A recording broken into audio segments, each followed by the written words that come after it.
Bismillahirrahmanirrahim. Alhamdulillahirabbil alamin. Allahumma shalli ala sayyidina Muhammad wa ala ali sayyidina Muhammad. Teman-teman, dalam video kali ini saya ingin melanjutkan tentang ini ya, pompa yang dirangkai paralel gitu. Nah, kenapa saya bikin lanjutan dari video tersebut? Karena setelah saya upload ya, beberapa jam kemudian itu komentarnya sangat banyak kawan. Jadi menurut saya ini, selama ini saya bikin video ya, rasio terhadap ya view terhadap komentarnya yang paling tinggi itu video saya tentang pompa paralel. Ini menunjukkan bahwa kawan-kawan yang nonton itu nggak sekedar nonton, tapi memperhatikan dan tertarik gitu.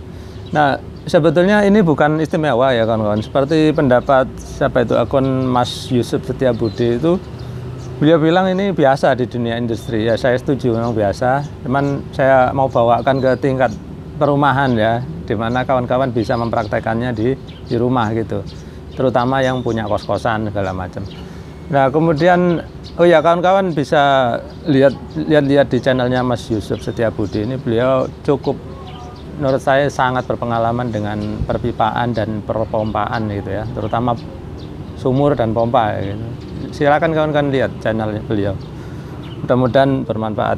Kemudian banyak sekali pertanyaan-pertanyaan dari kawan-kawan tentang ini. Nanti kita akan coba jawab satu persatu. Kemudian ada juga yang kritis ya, contohnya tentang akunnya ini. Saya nggak tahu nama aslinya, cuman akunnya saya lapar. Nah itu banyak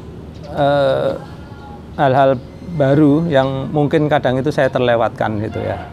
Nah di sini saya mencoba untuk menjawabnya gitu kira-kira. Kemudian oke lah, kita jawab dulu ya satu persatu. Yang pertanyaan pertama yang banyak ditanyakan kawan-kawan adalah, Pak, apakah dengan cara paralel ini bisa menaikkan hisapan ya, menaikkan hisapan dari sumur yang tadinya biasanya pompa kecil ini mampunya 7 meter ya. Terus misalkan digabung hisapannya ini, apakah bisa menjadi lebih dari 7 meter? Jawabannya adalah tidak kawan-kawan ya. Sebagaimana saya bilang di video sebelumnya, saya tulis ya di situ. Ini tidak bisa menambahkan head ya. Tidak bisa menambahkan hisapan gitu ya. Kalau head nggak bisa nambah, hisapan juga nggak bisa nambah. Kalau yang headnya mau ditambahkan atau hisapannya mau ditambahkan, itu nanti dirangkai secara seri namanya kawan-kawan. Nanti kalau tertarik suatu saat kita bahas gitu. Kemudian pertanyaan lain lagi adalah, Pak, apakah bisa ini dipraktekkan dengan flow switch gitu, pompa yang memakai flow switch ya, pompa pendorong? Jawabannya tidak bisa ya, karena flow switch itu bekerja berdasarkan aliran, sementara sistem ini hanya bekerja berdasarkan tekanan ya. Sehingga untuk kawan-kawan yang memakai pompa pendorong ya, mohon maaf, nggak bisa diterapkan. Bagaimana solusinya, Pak, kalau saya punyanya pendorong? Ya silakan kontrolnya diganti pressure switch ya, jangan memakai flow switch lagi. Kemudian ada yang nanya, Pak, kalau pakai pompa APC gimana, Pak? Nah, kalau pakai pompa APC nggak bisa juga kawan-kawan ya, karena pompa APC itu dia di dalamnya itu memakai flow switch, kemudian dia itu matinya itu nanti di maksimum pompa. Sejauh ini menurut saya nggak bisa, tapi kalau kawan-kawan mau coba silakan.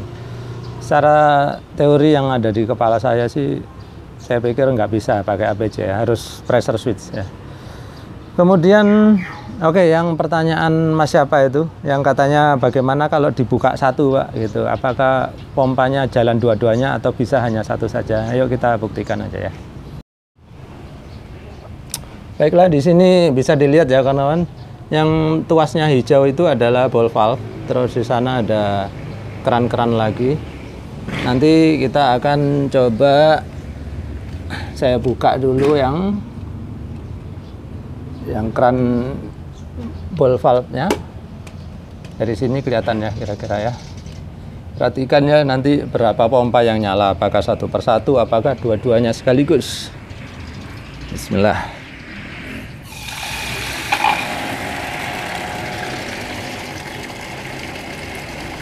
Nah, ternyata hanya satu yang nyala ya kawan-kawan. Sebetulnya ini sih tergantung settingan di sini kawan-kawan. Kalau ternyata dua-duanya nyala, ini bisa direndahkan lagi. Gampang sih sebetulnya. Oke. Sekarang bagaimana kalau dua keran? Keran ini saya buka.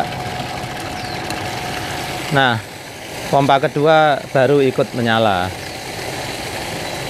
Kemudian bagaimana kalau keran ketiga? Ya tentu saja tetap menyala ya. Bagaimana kalau keran pertama saya matikan?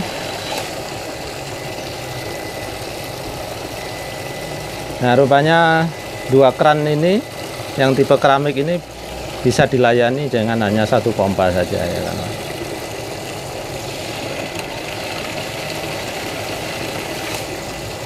Nah, inilah di sini yang saya bilang kita efisien ya. Ketika hanya dua orang yang pakai keran seperti ini, maka hanya satu pompa yang menyala. Tapi begitu makin banyak orang, pompa kedua baru ikut-ikutan menyala gitu. Sehingga apa? Ketika yang memakai sedikit, ya udah hanya satu pompa ya, wattnya kecil ya kawan-kawan.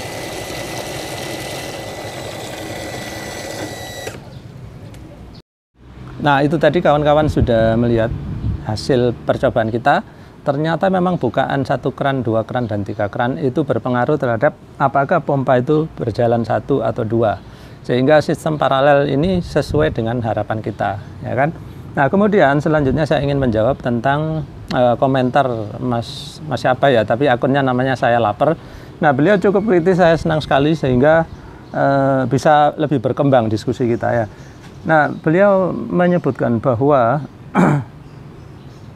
pernyataan saya kemarin itu salah tentang bahwa kalau di paralel ini maka debitnya pompa ini tinggal ditambahkan. Kemarin kan saya bilang ini 40 ditambah 30 maka hasilnya akan 70 gitu ya. Oke, di sini akan saya buktikan ya mana yang benar. Apakah saya benar ataukah pendapat Mas Saya Lapar itu. Nah, Mas Saya Lapar itu memberikan saya linknya, yaitu setelah saya lihat itu mengarahnya ke Engineering Toolbox, di mana di situ saya sendiri juga sering dulu sering saya membuka-bukanya ya. Nah, di situ disebutkan bahwa kapasitas atau debit dari kedua pompa ini tidak bisa dijumlahkan begitu saja. Nah, mana yang benar? Apakah pernyataan saya yang tinggal nambahkan ataukah dari Engineering Toolbox tadi yang saya dibagikan oleh Mas Saya Lapar? Nanti kita akan buktikan di sini. Nah, kawan-kawan bisa lihat di sini keluarannya sedikit saya ubah ya. Tadinya saya pakaikan keran kecil-kecil. Nah, untuk tes kapasitas tentu saja kita harus mengubah di sini sehingga sebisa mungkin bebas hambatan ya. Makanya pipanya ini saya biarkan 1 inci semua. Sebetulnya sih lebih bagus lagi kalau di sini paling enggak 1/4 atau 1,5 inci sehingga hambatannya makin kecil lagi. Tapi menurut saya kita coba dulu lah. Kalau ini sudah cukup memuaskan mendukung teori saya ya sudah, saya nggak akan perbesar lagi. Kemudian oh ya, kemarin saya bilang 40 plus 30 itu kan asal aja kan ya, untuk contoh aja. Setelah saya lihat lebih teliti di sini itu kapasitasnya atau debitnya maksimal itu adalah 35 liter per menit, sedangkan yang ini 28 liter per menit. Sehingga kalau saya gabungkan begini, maka total kita nanti akan mendapat 35 tambah 28, hasilnya adalah 63 liter per menit gitu ya. Nah, dalam waktu 1 menit saya harus bisa memompa air minimal ya sebanyak 63 liter ke arah sana gitu ya, atau kurang lebih lah ya, bukan minimal. Kalau melenceng-melenceng 1-2 liter wajar lah. Kemudian masalahnya satu, saya tidak punya wadah yang sebesar 63 liter, maka kita akan hitung seperempatnya saja. Jadi nanti saya nggak akan menghitungnya selama 1 menit ya. Nah, kalau 1 menit itu dia bisa memompa sebesar 63 liter, maka saya akan mengetes ini selama ini 15 detik ya, atau 1/4 menit. Nah, karena waktunya 1/4, maka kita harapkan volume di sana nanti juga 1/4-nya juga. Kalau 63 dibagi 4 kira-kira ya hampir 16 liter ya.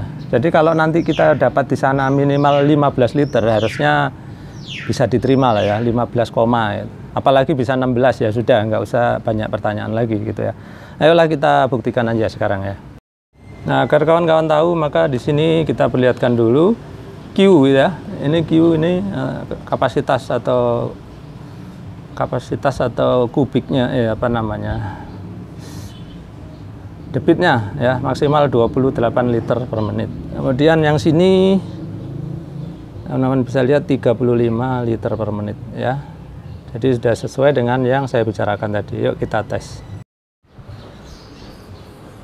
Di sini saya akan memakai stopwatch dengan handphone ini, tapi nanti saya coba tayangkan juga di layar ya kawan-kawan. 1, 2, 3.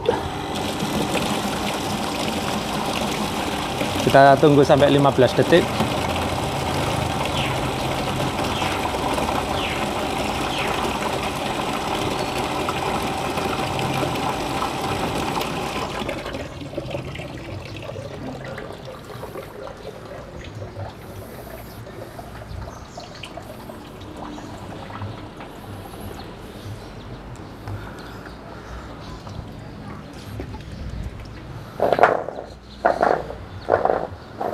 Baiklah, sekarang waktunya kita menghitung ya, ada berapa liter tadi yang sudah berhasil dipompakan. Ingat tadi kita mencari paling tidak ya kalau bisa mendekati 16 liter ya.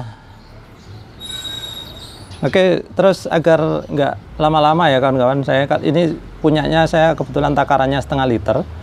Saya sudah membuat di sini ini skala. Ini setengah liter, saya sudah membuat skala, ini setengah liter, terus 1 liter, 1,5, terus 2 liter ya. Untuk membuktikannya saya akan isi 4 kali nanti sehingga dia bisa sampai ke sini ya. Setengah literan.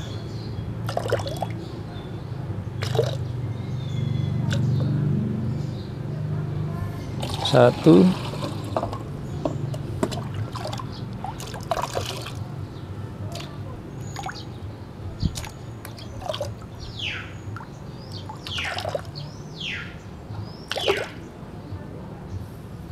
Dua. Ini namanya di dunia industri ya atau perdagangan namanya kalibrasi ya kawan-kawan, atau titera gitu. 3. Ini sudah 1,5 liter.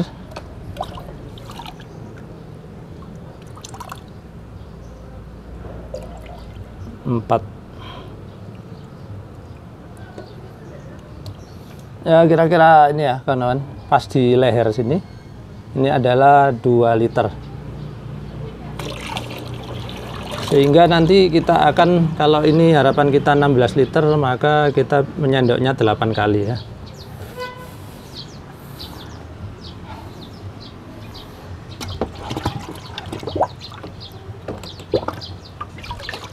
Satu.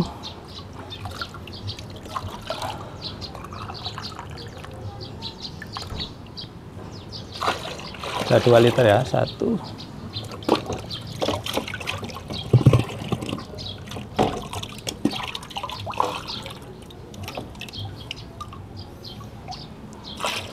2.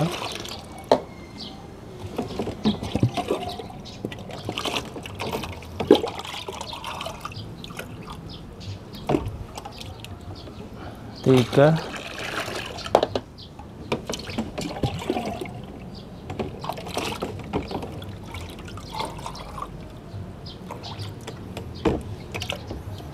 4.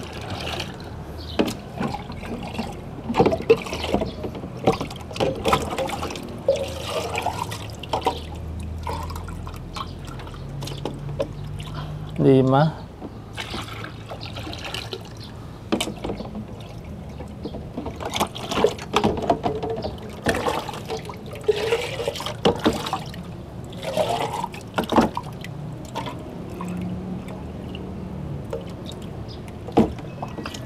6.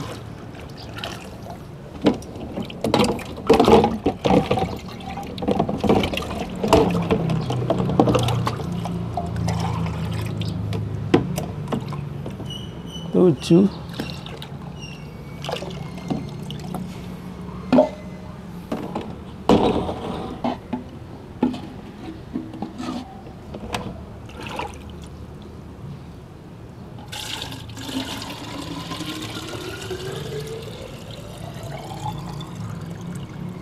8. Ya malah masih ada bonus ya kawan-kawan.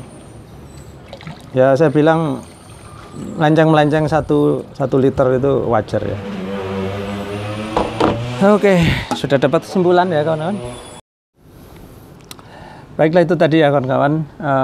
Saya sudah membuktikan ternyata apa yang saya perkirakan ternyata benar. Saya juga heran kok yang ditulis di Engineering Toolbox website tadi kok hasilnya beda ya sama punya saya. Ternyata lebih benar perkiraan saya. Jadi dalam hal ini kawan-kawan,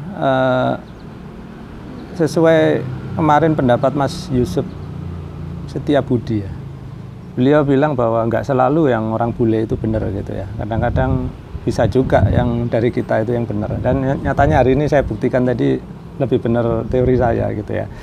Jadi terima kasih Mas, saya lapar udah membawa topik ini. Tidak ada yang saya akal-akalin di sini, tidak ada rekayasa. Kalau ada kawan-kawan yang tidak percaya bisa membuktikan sendiri di rumah. Saya pikir hasilnya ya kurang lebih kayak gitu juga. Baiklah itu kawan-kawan ya, mudah-mudahan bisa menjawab pertanyaan kawan-kawan yang penasaran ya.